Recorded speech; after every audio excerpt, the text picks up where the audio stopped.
اعوذ باللہ من الشیطان الرجیم بسم اللہ الرحمن الرحیم رب اشرح لی صدری ویسر لی امری واحلل عقدۃ من لسانی یفقہوا قولی رب زدنی علما اللہم انی اسألک علما نافعا ورزقا واسعا وعملا متقبلا اللہم فقہنا فی الدین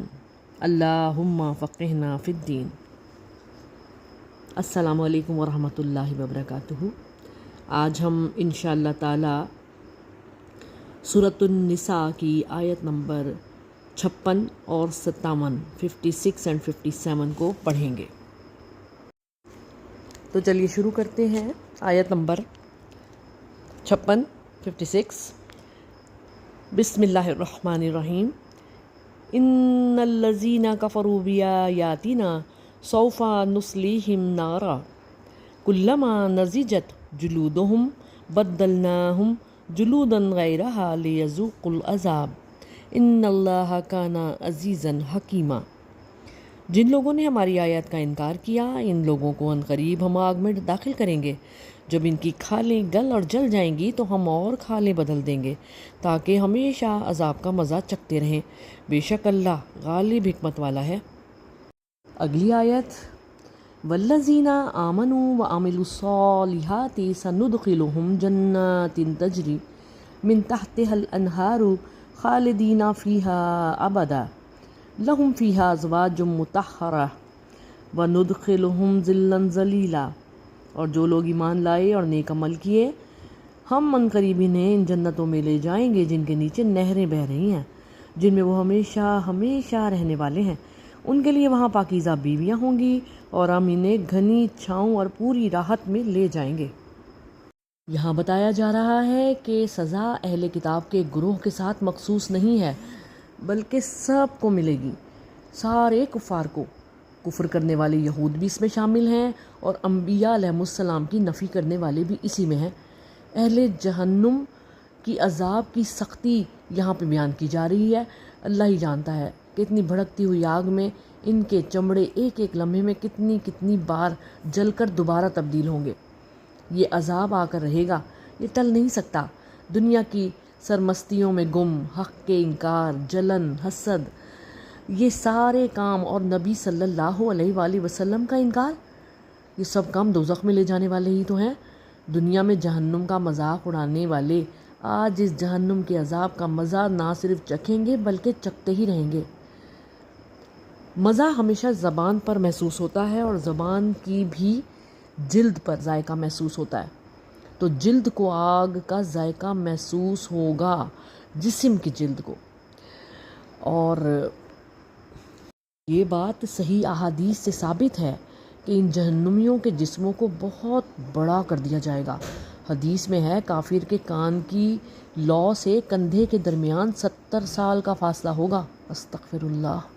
ایک اور حدیث کافر کی داڑھ احد پہاڑ کے برابر ہوگی اور اس کی کھال 3 راتوں کی مسافت کے برابر۔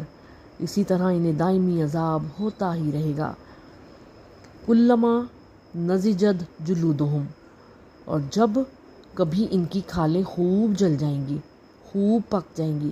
کافروں کا عذاب کتنا سخت ہوگا کہ ایسا نہیں ہوگا کہ جہنم میں جلے اور پھر عذاب سے چھٹی، نہیں، ان کی چھوٹ نہیں ہوگی بلکہ عذاب ہوتا ہی رہے گا۔ کھال پر نئی کھال آتی رہے گی، جلتی رہیں گی یہ کھالیں تاکہ عذاب کی شدت میں کمی نہ آئے۔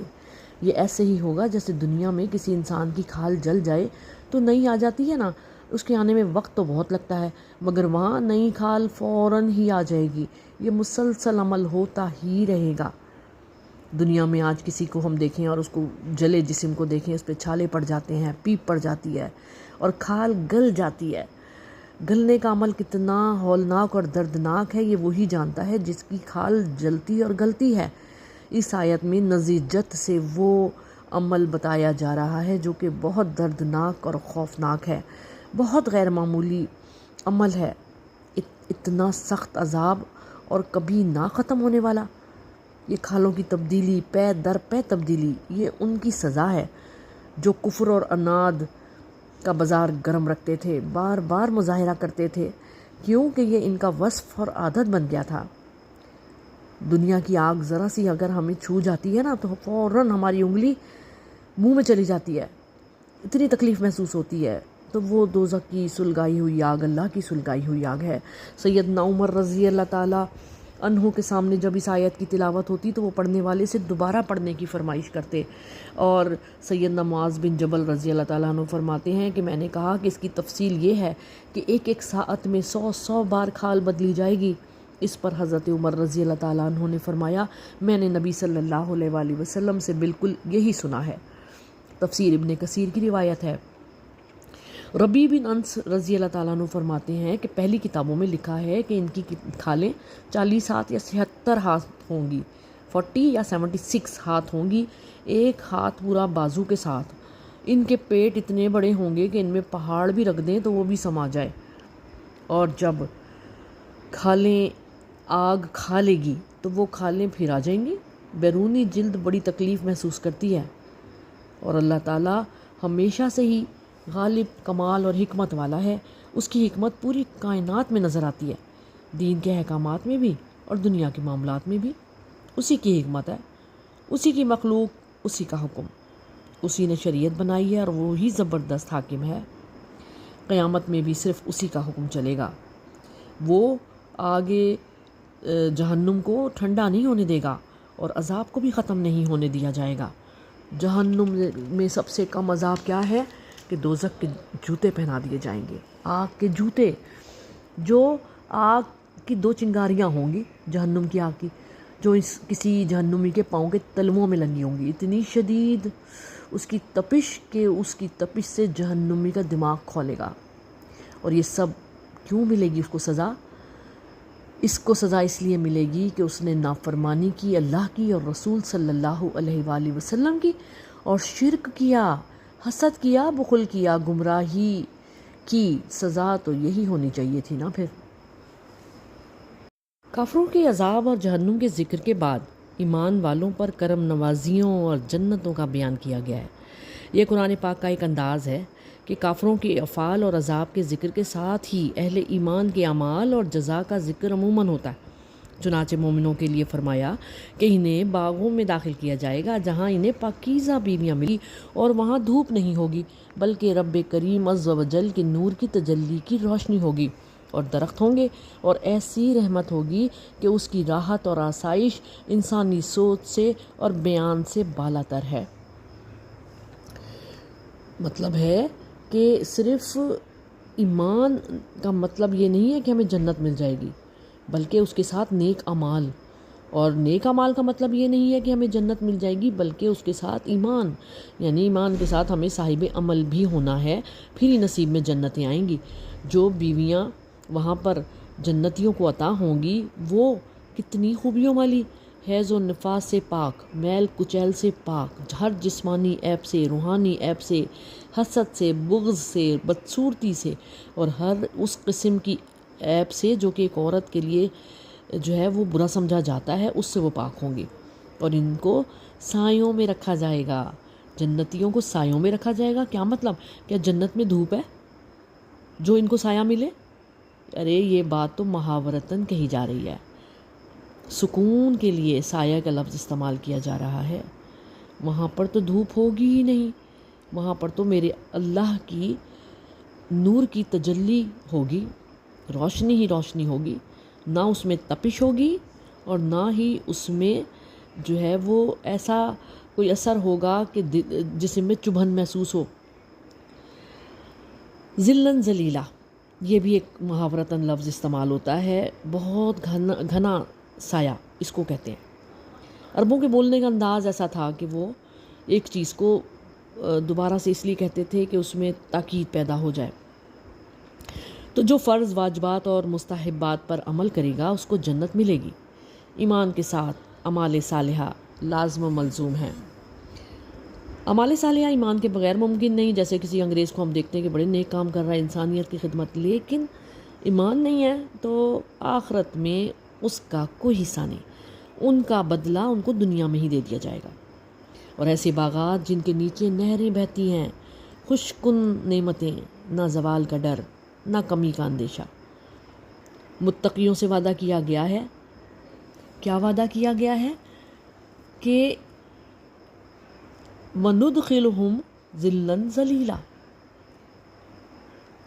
رسول خدا صلی اللہ علیہ وآلہ وسلم نے فرمایا ہے کہ جنت میں ایک درخت ہے شجرۃ الخلد، جس کے سائے میں ایک سوار یعنی کسی سواری پہ سوار 100 برس تک چلے گا پھر بھی اسے طے نہ کر پائے گا۔ سبحان اللہ۔ جنت میں 4 قسم کی نہروں کا ذکر ہے سورہ محمد آیت نمبر 15 میں۔ کون سی نہریں ہیں؟ پانی کی نہر، دودھ کی نہر، شراب کی نہر، شہد کی نہر۔ اور جنت کے پھل ایسے ہوں گے جن کے نام تو دنیا میں ہم نے سنے ہوں گے، دنیا کے پھلوں کے نام پر ہی ان کے نام بھی ہوں گے، آم ہے، سیب ہے، انگور ہے، اس طرح ہی دوسرے پھل، مگر ان کے ذائقے، لذت، نفاست، ان کی بناوٹ دنیا کے پھلوں کی کوئی نسبت ہی نہیں ہوگی ان سے۔ یہ ذلًا ذلیلا کے لفظ کو ذلًا ممدود بھی فرمایا گیا ہے، مطلب وہی ہے گھنا سایہ، اس میں داخل کیا جائے گا جنتیوں کو۔ اچھا، جنت کی تمام نہروں کا جو سرچشمہ ہے نا، وہ عرش کے نیچے جنت الفردوس ہے۔ رسول خدا صلی اللہ علیہ وآلہ وسلم نے فرمایا کہ جب تم اللہ تعالیٰ سے سوال کرو تو فردوس کا سوال کرو، کیونکہ وہ جنت کا سب سے بلند اور افضل مقام ہے، اور اس سے اوپر رحمان کا عرش ہے، اور اسی سے جنت کی نہریں پھوٹتی ہیں۔ سبحان اللہ۔ اللہ سے دعا کرتے ہیں کہ اللہ پاک ہم سب کے نصیب میں وہ نہریں کر دے، وہ جنت کر دے، وہ خوبصورت نظارے کر دے۔ اے اللہ ہمارے اخلاق درست کر دے، ہمیں ہدایت کی راہ عطا فرما دے، اور ہمیں اپنے پسندیدہ بندوں میں شامل کر لے۔ اے اللہ ہمیں دوزخ کی آگ سے بچا لے۔ اے اللہ ہم سب کو ہدایت عطا فرما دے۔ یا پاک پروردگار ہمیں ایسے اعمال سے بچا جو تجھے پسند نہیں۔ اے اللہ ہمیں ایسے اعمال کرنے کی توفیق عطا فرما جن کی وجہ سے ہم تیرے پسندیدہ بندے بن جائیں۔ آمین ثم آمین یا رب العالمین۔ اللہم صلی علی سیدنا محمد وعلی آل محمد کما صلیت علی ابراہیم وعلی آل ابراہیم انک حمید مجید۔ اللہم بارک علی محمد وعلی آل محمد کما بارکت علی ابراہیم وعلی آل ابراہیم انک حمید مجید۔